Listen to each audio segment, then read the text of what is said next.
ഗുരുതരമായി പരിക്കേറ്റ് മരണത്തോട് മല്ലടിച്ച അസം സ്വദേശിക്ക് കൈത്താങ്ങായി സംസ്ഥാനത്തെ സർക്കാർ ആശുപത്രികൾ. അസം സ്വദേശി ഇന്ദ്രജിത്തിനെയാണ് പത്തനംതിട്ട ജനറൽ ആശുപത്രിയിലും കോട്ടയം മെഡിക്കൽ കോളേജിലെയും ചികിത്സയിലൂടെ ജീവിതത്തിലേക്ക് തിരിച്ചു കൊണ്ടുവന്നത്.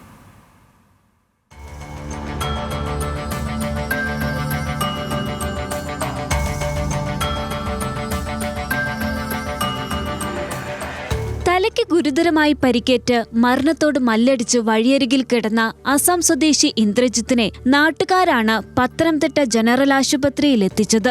അതീവ ഗുരുതരമായിരുന്നു പരിക്ക്. ജീവിതത്തിലേക്ക് തിരിച്ചുവരുമോ എന്നുപോലും സംശയിച്ചു. ഉടൻ പ്രാഥമിക ശുശ്രൂഷ നൽകി വിദഗ്ധ ചികിത്സയ്ക്കായി കോട്ടയം മെഡിക്കൽ കോളേജിലേക്ക് മാറ്റി. ഡോക്ടർ സതീഷിന്റെ നേതൃത്വത്തിൽ അതിസങ്കീർണമായ തലയോട്ടി തുറന്നുള്ള ശസ്ത്രക്രിയയ്ക്ക് വിധേയനാക്കി. തിരികെ വീണ്ടും പത്തനംതിട്ട ജനറൽ ആശുപത്രി. ഡോക്ടർ ജെഫി ജോർജിന്റെ നേതൃത്വത്തിലായിരുന്നു ചികിത്സ. പേഷ്യന്റ് ബേസിക്കലി ഡഫ് ഉണ്ട്. നമ്മൾ സംസാരിക്കുന്ന ഒന്നും പുള്ളിക്കാരൻ മനസ്സിലാകത്തില്ല. ചുമ്മാ ഒരു നോട്ട് ചെയ്ത് പറയും. ഇങ്ങനെ നമ്മൾ പുള്ളിക്കാരൻ്റെ പേരും അറിയത്തില്ലായിരുന്നു. പിന്നെ നമ്മൾ മൊബൈലിനകത്ത് ഈ സൈൻ ലാംഗ്വേജ് കാണിച്ചിട്ട് പുള്ളിക്കാരൻ്റെ പേര് എഴുതാൻ അറിയാം. അപ്പം ഇന്ദ്രജിത്ത് മനോഹർ എന്ന പുള്ളിക്കാരൻ എഴുതിയത്.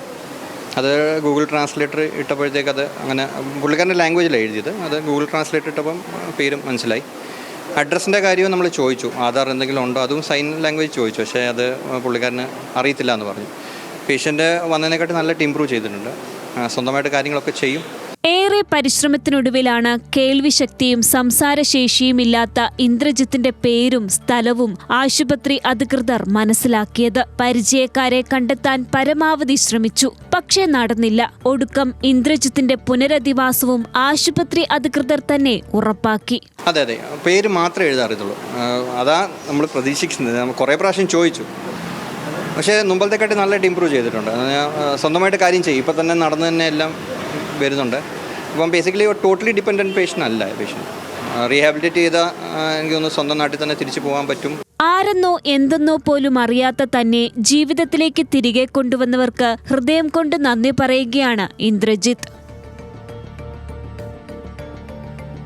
ന്യൂസ് മലയാളം, പത്തനംതിട്ട.